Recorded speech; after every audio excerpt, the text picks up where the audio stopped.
Hello everybody, welcome back to the channel. Today we're talking about the newly released Dixieland Rc servo.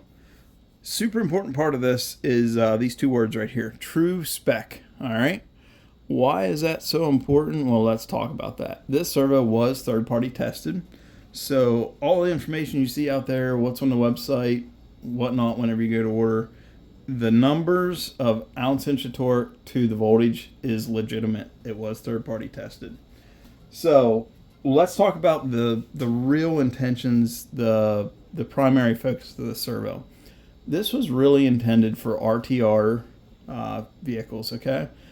Somebody that wants to have something slightly better than what came in their vehicle, or something that they want to have a little better reliability, things of that nature. Or it's also for the avid trailer, somebody that just likes to trail. I'm not saying it won't work in comp rigs or different variations and things, but it 100% was not its intended purpose. RTRs, trail rigs, things of that nature, that's exactly where this thing has its home at, and that's what it's best at. So let's dig into this thing. Let's get cruising here. So this black case does come with it. That's exactly what your servo will come in. 4 clips around the outer perimeter. Opens up to a nice case. Foam inside for padding. Quite frankly, this case is nice for your hobby wing ESC programmers, what have you, just to have a good spot for it. So we'll throw that case over the side. Let's talk servo here now. Of course, we have a plastic upper, we have a plastic lower, and we have an aluminum center. So the aluminum center, of course, is for heat dissipation. It also does come with a servo horn. Now on mine, you'll see the screw is actually not in there right now. That was just for being able to pop the horn off, so I can show you the servo itself. So if you stay to the end, I'll give you a little bonus and throw a picture of the actual internal gears of the servo, so you'll be able to see what they look like. It's all about honesty, folks. You're going to get to see what you're getting.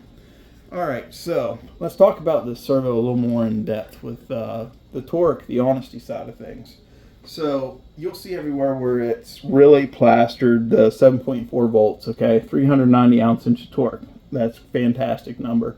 I'll also tell you that number is slightly, and very slightly, below what it actually tested at. So with that in mind, it's all about honesty and keeping real with what is out there in consistency. So this servo is rated from 6 volts to 8.4 volts. That was super important. One of the reasons being is a lot of people convert to the Hobby Wing 1080. I mean, that's kind of like the gold standard right now for servo or for ESCs. Okay. Having the ability to run 7.4 volts right off of it, as long as your receiver will handle that, is fantastic. So that's really why we focused on that 7.4 volt side of things. So 390 ounce inch of torque at 7.4 volts, 6 volts, 220 ounce inch of torque, up to 280. Okay, so why am I talking about two different numbers? So your outer hole would be the 220 ounce inch of torque, inner hole would be 280. All right. Now, in the whole honesty side of things, servo horns vary length. You have specific servo horns for different rigs, things of that nature. So on the honesty side of things, they're going to tell you 220 ounce inch torque, 6 volts. That's what this is. All right. You may get a little bit more out of it. That's fantastic. But the honesty side of things is 220 ounce inch torque. Let's talk 8.4 volts now, okay? This thing really beefs itself up. So 8.4 volts, at 8.4 volts, this thing will put out 460 ounce inch of torque on the outer hole and 500 plus on the inner hole. Okay, 500 plus out of a $34.95 servo. That is huge. All right, that's why it really finds its home no matter what you're doing in terms of trailing, replacing an RTR servo. This has its place. So out of honesty, I'm going to say 460 ounce inch of torque at 8.4 volts. Once again, there's variables. So, you know, that's a pretty good range. So it is. It's doing what we need it to do. So whenever we talk about servo, we also talk about internals. I already mentioned I'll throw up a picture of the gearing. Let's talk about whether or not it has a potentiometer or a magnetic encoder. So it has a potentiometer. Reason for that is this is really focused on RTRs. RTRs do not come with the best radios. Not knocking an RTR radio, it gets the job done. But the consistency, the sensitivity, things of that nature are not always there. So in our testing, and we have tested different variations of the servo, in the testing, the potentiometer showed the best promise for staying true, centered, and with less bouncing and different things. So it does have a potentiometer in it. And also we talk about rotation. It's something that gets overlooked fairly often, honestly. And it can lead to a lot of problems down the road, failure-wise, in different parts of the vehicle. So we're going to talk about rotation right now. So this is my G-Made GSO2F. And what we're talking about is different servos have different rotations. Some of them have a 180-degree angle they can do. Some of them have 270. They're all over the place, okay? A lot of people don't look at it. They just go buy a servo. Some people go buy a servo because it has a bigger number. All right, 270, that's got to be better. Well, in some situations it is. In some situations it's not. So let's talk about this servo. This servo is 180 degrees. And the reason for that, it all comes back to the RTR radios. All right. A lot of them do not have the ability to do dual rate or endpoint adjustments. So by taking and putting in a 180 degree servo, we're going to eliminate a lot of the issues you have by oversteering, putting pressure and stress on different parts of the front end of these trucks.